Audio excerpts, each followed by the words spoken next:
Being a teenager is not so easy. It's exactly like a roller coaster. You have to tackle school life, social life, relationships, and many more. It's not so simple, you know. It's a huge jungle out there. And at this time of your life is the point where you decide whether you want to be good or bad. And sometimes you lose control of your whole life. So, Sean Covey is giving you 7 habits, which are the 7 tools that you can use to guide through this huge jungle. These 7 habits are practiced by each and every highly effective teenagers all around the world, so that you can also practice them and become one of them. This video is gonna be very long. Even though if you're not a teenager, please watch it till the end, because this book can actually change your life and make you a better person tomorrow. So I hope you watch the whole video.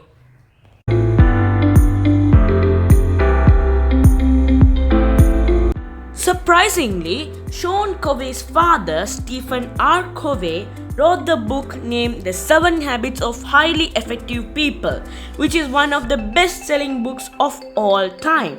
So, Sean Covey thought of writing a book stuffed with cartoons, clever ideas, great quotes, and powerful stories about real teens from all over the world. And there are some tricks too. Seems fun, right? So let's dive straight into the book. Let's go to the habits. There are 3 parts in this book: the private victory, the public victory, and the renewal. The private victory is where you develop yourself.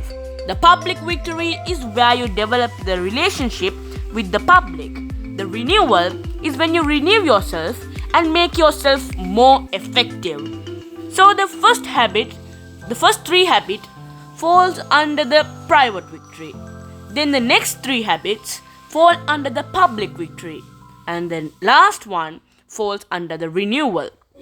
So, the first habit is being proactive. The second one is begin with the end in mind. The third one, put first things first. The fourth one is think win-win. The fifth habit is seek first to understand and then to be understood. The sixth one is synergize. The seventh one is sharpening the saw. So over here, Sean has illustrated this picture with the habits so that you can have a clear understanding of this picture. So over here you can see the roots, which is the private victory, as the first 3 habits. Then the trunk, which is the public victory, as the second 3 habits. And the canopy layer, where the leaves are, as the renewal. So this complete tree is a highly effective tree. I think now you understand. The first habit is being proactive. So what is being proactive? This comes under your private victory, where you develop yourself. So being proactive means like taking responsibility of your own life. There are 2 types of people in this world: reactive people and proactive people. Proactive people are the people who take their life as a responsibility, but reactive people do not take responsibilities. So that's the small difference between proactive and reactive people. So have you ever had an argument with your family member, your friends or relations? Then your whole day would be ruined, right? You might think why I fought with him or why I argued with her or him. So proactive people do not argue. They understand their mistake and correct it the next time they do anything. So they do not react. So how do we understand the difference between proactive and reactive? Take a Coca-Cola bottle and a water bottle at the same hand. Then shake both the bottles and open the lids. The Coca-Cola would fizz off. It would spread all over. But the water bottle would stay the same. So this is the difference between proactive and reactive people. The water bottle is just like the proactive people. The Coca-Cola bottle is just like the reactive people. There are also proactive languages and reactive languages. Proactive languages is where you use languages by meaning that you take responsibilities. Reactive languages show that you do not take responsibilities. So let's have an example. Think a friend tells you some news and your mood is gone off and you'll be sad about it. So what reactive people will say is, you just made my feelings sad. You ruined my day. So what that exactly means, that sentence means is, you had the control of my life, not me.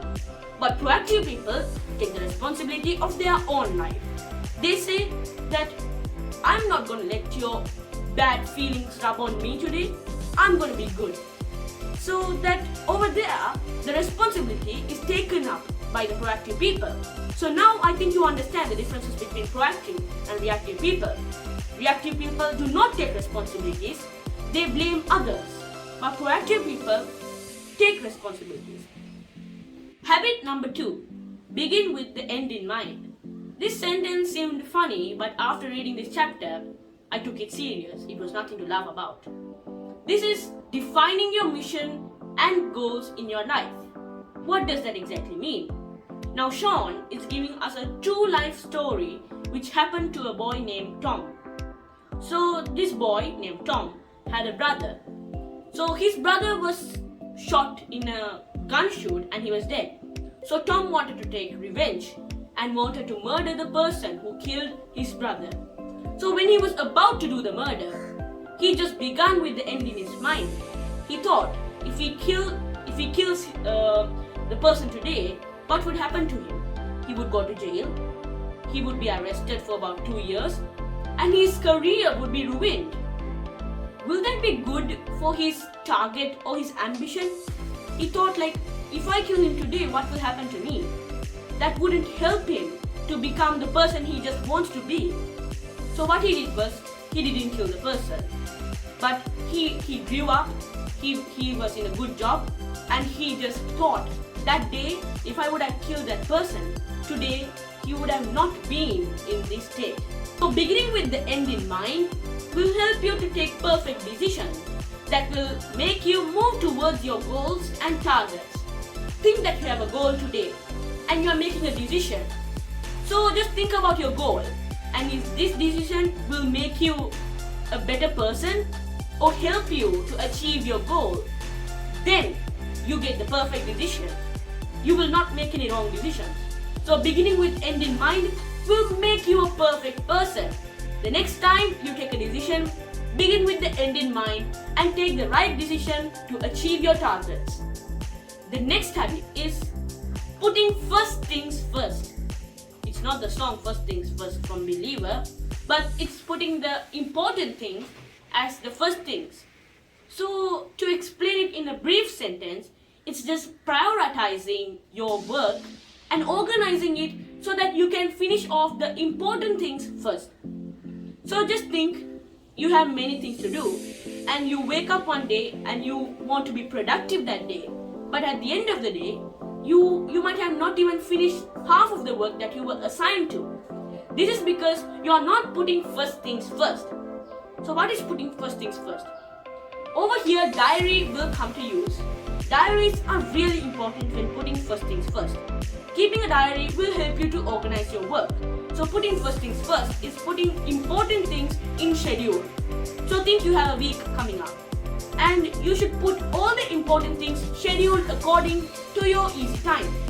Then you can complete all those things, and then your entertainment like watching TV, reading books, going out, listening to music can come in the free time.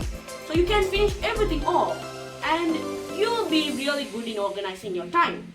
So you can use your time well and you can also get free time. This will help you to relax and do more things, which will help you to be highly effective. So these 3 habits come under private victory, where you develop yourself so that you can be ready to face the world and become a highly effective teenager. Now we have finished the first part of this book, Private Victory. The 3 habits are covered and let's move on.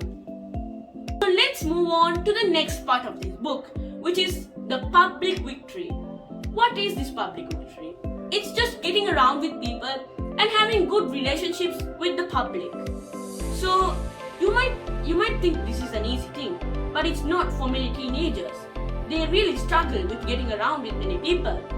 Sometimes this happens in family members too. So Sean is here to help you with these 3 habits which are coming up for you. Go to the 4th habit, which is think win-win. So what is this win-win situation? This win-win situation is where you think your opponent and yourself get both the advantages. It's like having an attitude that everyone can win, so that both of you all can have a good advantage and move on. So there are 3 types of situation. A win-lose situation, where your friend wins or your opponent wins and you lose, you give up.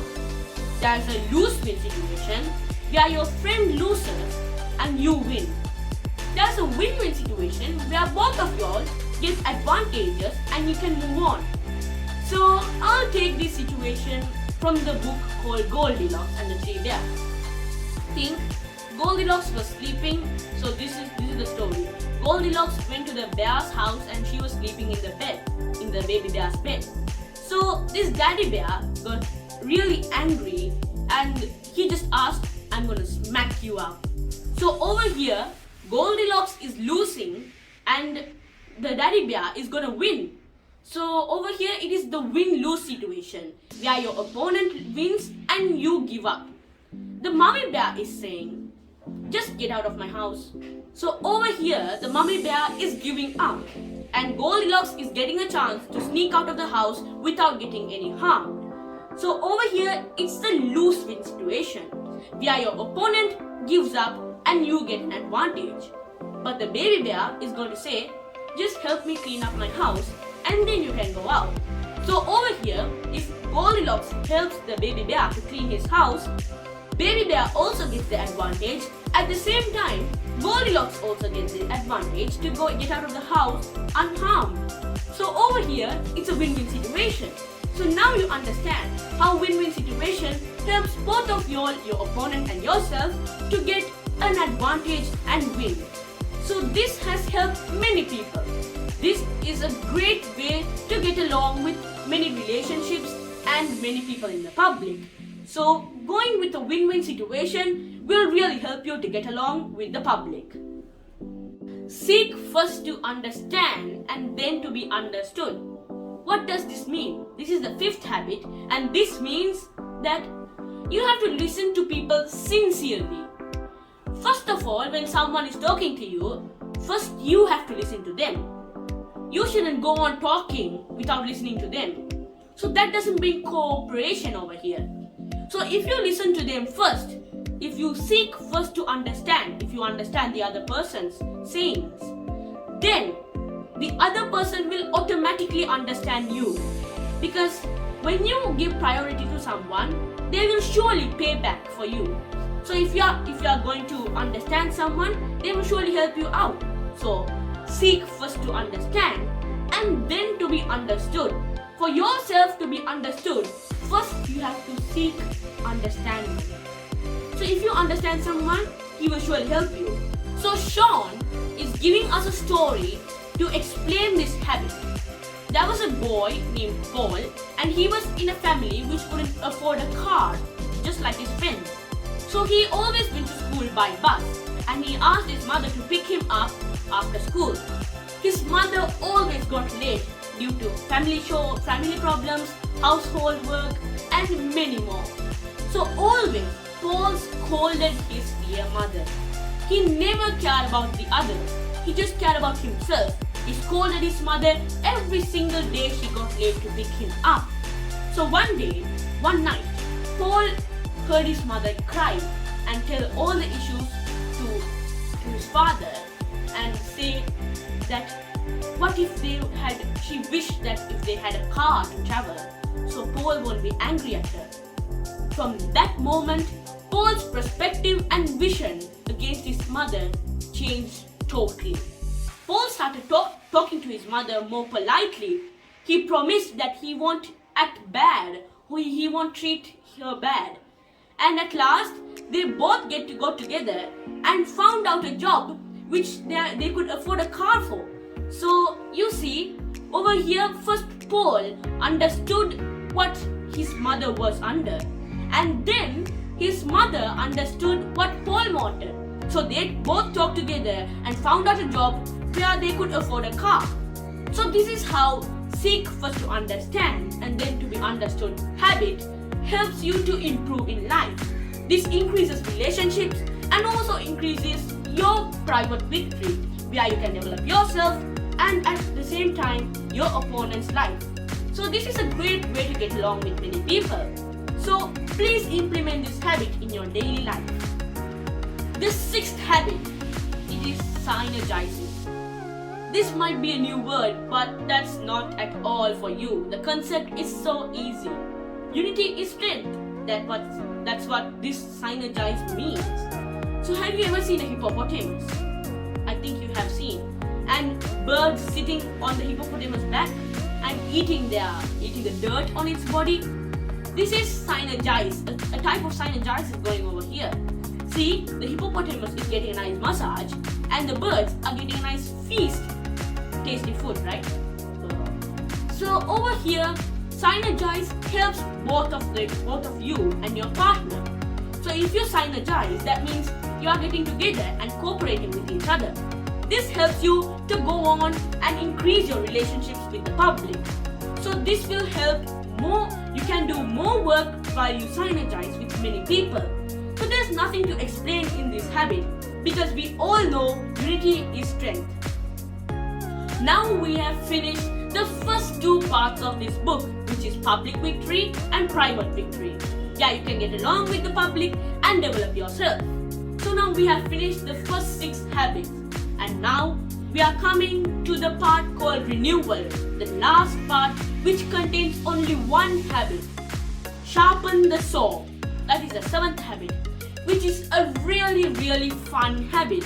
I really love this book because it has great things to do. Sharpening the saw contains 4 parts. Not to mention that they are hard, but it's really easy to follow.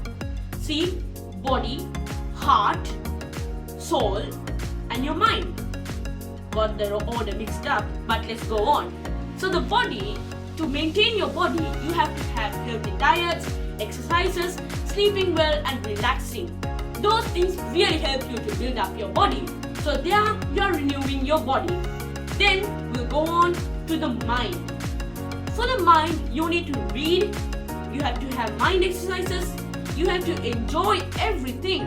You have to study, learn more, and this will help you to sharpen your brain. So over here we have covered renewing the body and renewing your mind. So how to renew your heart? Why? There are many qualities that you can follow. You can follow the 6 habits that you have learned, and even some qualities like loving, sharing, kindness, and many more. That's ultimate amount of things that you can do to just renew your heart. So now we have covered 3 things: renewing your heart, your mind, and at the same time your body. Now the last of all comes renewing your soul. This is the most enjoyable part of this book because over here you are renewing your soul by hearing music, relaxing, enjoying Mother Nature. What else do you want? Everything is free for you. Life is giving you great gifts. So renew your body, your heart, your brain, your soul, and you will become a greater person. Renewing your body, mind, heart, soul will sharpen the soul that you can be great at it and you can be a highly effective teenager. We have come to the end of the 7th habit, and now I think you understand how these 7 habits will contribute on yourself for being a highly effective teenager. Being a highly effective teenager, who doesn't like it? Everyone does, right? So follow these 7 habits and change yourself into a better person. And I forgot to tell you, after each chapter in this book, Sean gives us some exercises and experiment to try out so that we can be a better person. So why don't you buy this book and read it? It's just worth reading it. It will change you into a better person. Now, do you want to know the benefits that you get after reading this book? Come on, let's go on. So there are some set of benefits that you will get after reading this book. So you can get control of your whole life. How is that? Improve your relationships with your friends, make smarter decisions, get along with your parents, overcome addictions and self-destructive habits, define your values and what matters most to you, get more done in less time. Time is so precious, and getting many things done in less time will be a really good habit, right?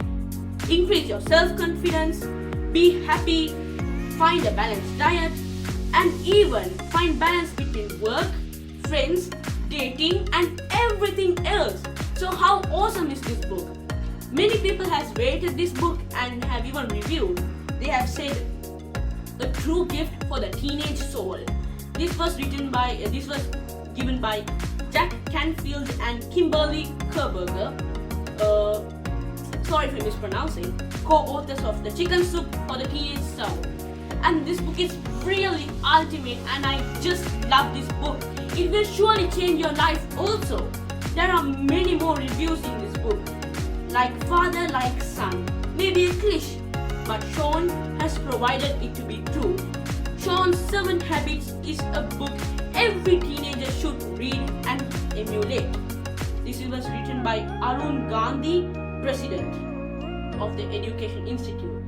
This book is an international bestseller, updated from the digital age. So this is the new version of the book. The new version contains a new introduction where you will be motivated to read the whole book.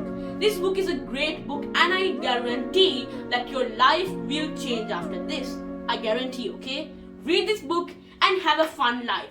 Change yourself into an effective, highly effective person. So see you in my next video. Thank you for watching. Please like, share and subscribe. And tell me how you feel about this book in the comment section below. If you haven't yet subscribed to my channel, please hit that subscribe button and hit the notification bell to get more videos like this.